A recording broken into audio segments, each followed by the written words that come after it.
San Pedro Armengol. 1304. En guardia de Prats, tierra de olivos, de avellanos y de vides, pueblecillo cercano a la noble villa tarraconense de Montblanch, nació Pedro Armengol, cuando ya el siglo XIII daba pasos firmes por la pista del tiempo.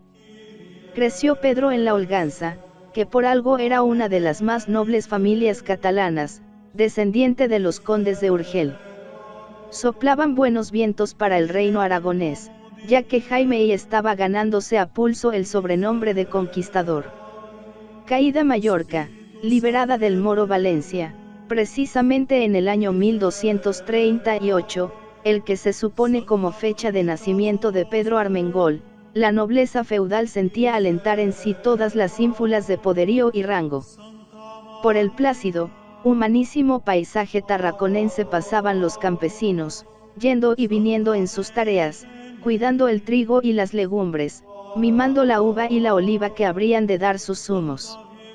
El trabajo era para ellos, humildes siervos, mientras, la ociosidad para Pedro Armengol, libre de infantiles cargas y sinsabores, creciendo a la próxima sombra del castillo de Montblanch. Para el niño, para el chaval, para el adolescente Pedro Armengol quedaba el ejercicio en lides de armas, justas y mando, semilla de soberbia. Crecían bajo la tierra las semillas, crecía bajo el pecho de Pedro Armengol la semilla de la altivez.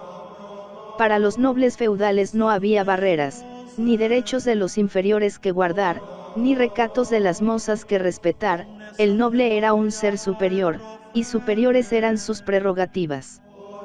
Bien se estaba aprendiendo esta lección Pedro Armengol, y muy joven ya, imberbe casi, supo hacerse temer de siervos y maridos. Empezaron a correr de boca en boca las noticias de sus hazañas, una riña vengativa con algún joven noble un día, y otro un atropello inicuo, y otro el eco de sus risas juveniles en una partida de desenfreno. Pero poco era todo eso para Pedro Armengol. Forjaba en su magín imaginadas gestas futuras, peanas para la soberbia. Los tiempos eran propicios para acunar ensueños bélicos y a Pedro Armengol no le bastaba ser como tantos, quería ser el primero, sin poder encima y con poder absoluto sobre otros.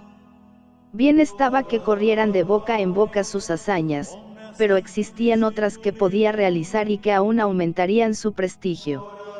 Además, su altanería le había malquistado con otros nobles, y el rencor de Pedro Armengol no podía tolerar enemigos. Era preciso que no existiese otra ley que la que él dictara, y un mal día Pedro Armengol abandonó sus lares y sus tierras, menguado campo para su sed de dominio, y cabalgó por tierras catalanas, por montes y prados, por valles y pedregales, por bosques y joundounades, por riscos y ribazos, a la cabeza de una partida de bandoleros sin cesar engrosada. Ahora sí que el revuelo de sus hazañas se extendía, ahora sí que el temor a su presencia crecía, ahora sí que existía una sola ley, la del noble Pedro Armengol convertido en capitán de bandidos. Lugarejos y casas solitarias conocieron su irrupción súbita y furiosa, pechos humanos la fuerza de su brazo homicida, pobres gentes las exigencias inquebrantables de aquel joven apenas 20 años tenía robusto, enérgico, cruel, renegrido por el sol y el humo de las fogatas nocturnas en las cuevas protectoras. Corría el tiempo bajo la mirada de Dios, corría el agua bajo los puentes, corría bajo el cielo mediterráneo la partida polvorienta, sudorosa, temida, inmisericordia del capitán de bandidos Pedro Armengol. Pero Dios trabaja pacientemente en sus heladas amorosas, forjando planes, tendiendo lazos, levantando la casa para que luego caiga no abatida sino liberada, en sus manos que la estaban esperando. Dios también puso celadas de amor a aquel cabecilla de bandoleros que ignoraba, entre sus aventuras y tropelías, lo que le aguardaba. Si inúmeros son los caminos, también las celadas. He aquí cómo fue la preparada para Pedro Armengol. El rey Jaime I estaba en la cima de su poderío, y poco antes había pacificado las tierras de Valencia de las últimas sublevaciones morunas. Fue preciso pensar entonces en la estabilización de otras fronteras, y don Jaime dirigió su mirada hacia el norte, hacia las regiones pirenaicas sobre las que pesaba la amenaza de las reivindicaciones francesas cuyos monarcas pretendían tener feudo sobre Cataluña, heredado de los carolingios. Se imponía la necesidad de un pacto que delimitara convenientemente los derechos de uno y otro país, con las oportunas renuncias por ambas partes y la creación de lazos familiares por el en aquel entonces sólido procedimiento de un concertado enlace matrimonial. Para todo ello era necesaria una entrevista. Más la época era revuelta, la autoridad real no llegaba a todos los rincones del territorio, y extensas regiones eran escenario de distintos caudillajes que podían hacer peligrosa la ruta de don Jaime de Montpellier. Premisa previa para el viaje era la limpieza de caminos y comarcas, liberándolos de bandidos y salteadores. El rey encomendó la tarea a un noble de acreditada fidelidad, prudencia y empuje, Arnoldo, descendiente de los condes de Urgel, padre de Pedro Armengol. Arnoldo se puso en marcha con sus hombres, dispuesto a cumplir el encargo del rey, y sintiendo latir al unísono en su corazón la esperanza y el temor. Esperanza, porque como padre amoroso andaba desde tiempo sobre la incierta pista de su hijo, y acaso la misión encomendada le permitiera toparse con el hijo perdido, y temor porque quizá pudiese confirmar plenamente los rumores que corrían acerca de Pedro Armengol. En aquel tiempo, en que las distancias eran enormes comparativamente con los medios de transporte y de información, no es cosa de extrañar que las noticias que corrían sobre el joven noble que nació en Guardia de Prats fueran imprecisas y contradictorias, quien aseguraba firmemente haberle visto a la cabeza de una tropa de rufianes, quien lo negaba con parecida energía, quien lo situaba en el Pallars, quien en el Bergadá, quien en la Maresma. Combatido por el temor de que Pedro Armengol fuese realmente cabecilla de bandidos y por la esperanza de que el temor se disipara o cuanto menos se concretase en algo menos ofensivo para su honor y su amor, Arnoldo inició el recorrido por tierras catalanas, preparando el camino del rey. Y sucedió que no fue solamente el camino del rey Jaime el que preparó, sino el del rey de cielos y tierra en su ruta hacia el pecho de Pedro Armengol. Se enfrentó Arnoldo, en su misión, con una de las partidas de bandoleros que más quebraderos de cabeza y peligros le traían. Por la noche, a la luz de las estrellas y del rescoldo del fuego castrense, meditaba una y otra vez Arnoldo en los informes que le iban llegando, y que coincidían en su mayoría en señalar como jefe de la banda de insurrectos a un hombre joven que Arnoldo identificaba con aquel hijo que un día partió de los lares y al que ya no había vuelto a ver. La amorosa celada de Dios iba concretándose, y su instrumento fue una hábil estratagema de Arnoldo, ansioso de cerciorarse de sus sospechas de modo que no se derivara daño para su hijo. La estratagema surtió efecto, y el capitán de bandoleros Pedro Armengol fue desenmascarado ante su padre y perseguidor, Arnoldo. La celada, el lazo se había cerrado, y el otro perseguidor el divino cobraba la pieza tras la cual iba desde tiempo. Por algo ha quedado en el diccionario la palabra nobleza como sinónimo de sentimientos elevados, de grandeza de ánimo. Fue esa nobleza la que salió a luz en el joven Pedro Armengol cuando se vio desenmascarado. Aquello le enfrentó con la imagen real de sí mismo, sin velos ni engaños, y la imagen que le devolvía el espejo de aquella situación límite no inventada, por cierto, por los novelistas de hoy fue asaz desagradable, y la vergüenza le invadió. Ante su padre no valían simulaciones ni bravatas, no podía convencerse a sí mismo de que lo que estuvo haciendo durante aquellos años era digno de su alcurnia ni de su honra.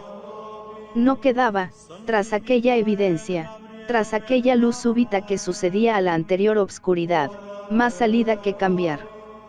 Y Pedro Armengol, un día jovenzuelo altanero y vengativo, un día fascineroso sin piedad y sin ley, cambió. A inicios de aquel siglo, y en tierras catalanas, se había fundado una orden que no podía dejar de atraer al joven noble arrepentido. Fue uno de tantos a quienes llegó la influencia de aquella ceremonia fundacional celebrada en la Catedral de Barcelona el 10 de agosto de 1218, Fue uno de tantos que se sintieron movidos por la estupenda empresa de redimir cautivos. No es raro que Pedro Armengol orientara su vida nueva por el camino marcado por la orden mercedaria. Era empresa generosa, y ya se dijo que Pedro había guardado en sí, pese a sus defectos, aquel espíritu magnánimo del buen noble, aquel ánimo caballeresco, desfacedor de entuertos, aunque muchos hubiera cometido ya en su corta vida. Y sobre orden religiosa, con los 3 votos, fue durante un siglo orden militar, lo que probablemente hubo de atraer a sí mismo al joven noble, crecido en un ambiente que tenía a la milicia como la alta ocupación de las gentes de rancio linaje. Sea como fuere, Pedro Armengol, abiertos sus ojos a la luz, entró en la nueva orden, despojado de armas homicidas, soberbias, rencores e ilusiones vanas, y provisto de un espíritu de humildad y penitencia que hubieron de quedar bien patentes en su vida conventual barcelonesa con los mercedarios. De las cabalgatas alocadas por tierras catalanas a los paseos meditabundos en una angosta celda iba un mundo, y difícilmente le hubieran reconocido en aquel personaje de hábito blanco los que le trataron anteriormente. Pero un espacio mucho mayor que el de una celda iba a conocer la sinceridad de sus virtudes y el temple de su ánimo generoso. Tierras peninsulares supieron de aquel hombre que predicaba la redención de cautivos, que vivía en pobreza, que iba y volvía con los rescates liberadores de infelices presos. Tierras africanas le vieron llegar un día, en frágil leño, llevado por idénticos propósitos. Y tierras africanas supieron del loco la locura de la cruz, empeño a que se entregó Pedro Armengol. Si el hecho de quedarse en rehenes no era voto especial, si era cosa corriente, y aquellas palabras mercedarias posteriores, quedaré en rehenes en poder de los sarracenos si fuere menester para la redención de cautivos cristianos, fueron muchas veces encarnadas heroicamente. Por ejemplo, por Pedro Armengol, que quedó en rehenes para liberar a dichos niños víctimas de prisión, como tantos cristianos, luego de piraterías e incursiones del Moro. Pedro Armengol, aquel hombre que había puesto pavor a las gentes con la fuerza de su poder y de su brazo, dictador de leyes, se sometía ahora voluntariamente al poder de unos niños, de unos seres débiles e indefensos, y para liberarlos seguía fielmente el ejemplo de la ley de amor que dictó otro brazo, precisamente aceptando que le clavaran en el madero de la cruz. A imitación del maestro que había elegido, Pedro Armengol salvaba a unos niños a trueque de quedar clavado en una prisión.